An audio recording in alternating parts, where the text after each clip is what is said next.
Hello student, आज जो हमारा टॉपिक है वो है सॉइल एंड फाउंडेशन इंजीनियरिंग में प्रारंभिक मृदा अन्वेषण की विधियाँ।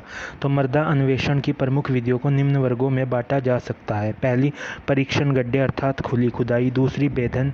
तीसरी, साउंडिंग। और फोर्थ है भू भौतिक विधियाँ। तो ये 4 प्रकार की विधियाँ हैं हमारी मृदा अन्वेषण की। परीक्षण गड्ढे अर्थात खुली खुदाई। इस विधि में खुले परीक्षण गड्ढे व खाइयाँ खोदी जाती है। मृदा अन्वेषण की यह सबसे उत्तम व सरल विधि है, लेकिन इसे केवल कम गहराई तक के अन्वेषणों के लिए ही अपनाया जा सकता है। गहराई अधिक होने पर यह विधि व्यावहारिक नहीं रहती है, क्योंकि उस पर बहुत अधिक धन व समय लगता है। जैसा कि नाम से ही स्पष्ट है, इसके लिए फावड़े आदि से खोदकर खुले परीक्षण गड्ढे बनाए जाते हैं। इन गड्ढों का निरीक्षण करके मृदा परतों के बारे में सीधी, स्पष्ट एवं संपूर्ण जानकारी मिलती है।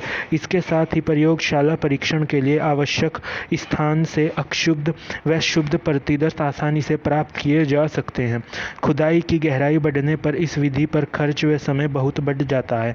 6 मीटर से अधिक गहरी खुदाई में गड्ढे की साइड की मिट्टी को फिसलने से रोकने के लिए केसिंग पाइप अथवा चादरी पाइल की आवश्यकता पड़ती है। भूमिगत जल स्तर के नीचे की खुदाई में विशेष रूप से पारगम्य मृदाओं में जल स्तर को नीचा करने के लिए विजलन की व्यवस्था करनी पड़ती है, जिसमें काफ़ी धन व समय लगता है।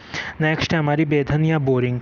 इस विधि में मृदा परत में बेधन करके यानी बोरिंग करके आवश्यक गहराई तक सुराख किया जाता है। इस विधि से पर्याप्त गहराई तक की मृदा के विषय में जानकारी प्राप्त की जा सकती है तथा परीक्षण के लिए नमूने प्राप्त किए जा सकते हैं। बेधन की विभिन्न प्रचलित विधियां निम्न हैं: ओगर वेधन, पानी के जेट द्वारा बेधन, संघात बेधन, घूर्णन, ड्रिलिंग।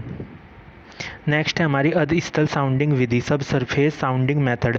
खुले परीक्षण गड्ढे व बेधन विधियों द्वारा हम मृदा की विभिन्न परतों का तथा उसके गुणों का अनुमान लगाते हैं, परंतु अधस्थल साउंडिंग द्वारा छिद्र से बिना प्रतिदर्श लिए भी घर्षण प्रतिरोध की सहायता से मृदा की सघनता व अपेक्षित घनत्व का अनुमान लगाया जा सकता है। यदि प्रतिदर्श भी प्राप्त कर लिया जाए तो मृदा के अन्य गुणों के बारे में भी जानकारी प्राप्त की जा सकती है। इन परीक्षणों में मानक आकार के उपकरणों का स्थैतिक अथवा गतिज भारों के अंतर्गत मृदा में धंसने के विरुद्ध प्रतिरोध को मापा जाता है। प्रतिरोध को मृदा के गुण जैसे धारण क्षमता, सघनता, घनत्व इत्यादि के साथ संबंधित कर दिया जाता है। इस प्रकार के अन्वेषण विशेष रूप से संसंजनहीन मृदाओं की तथा अन्य गुणों का अनुमान लगाने के लिए बहुत ही उपयुक्त हैं। इन परीक्षणों को चट्टानों अथवा कठोर परतों तथा नरम स्थानों की गहराई का अनुमान लगाने के लिए भी प्रयोग किया जा सकता है। इस विधि में मुख्यतः निम्न 2 परीक्षण किए जाते हैं: शंकु बेधन परीक्षण, मानक बेधन परीक्षण। लास्ट है भूभौतिक विधियाँ।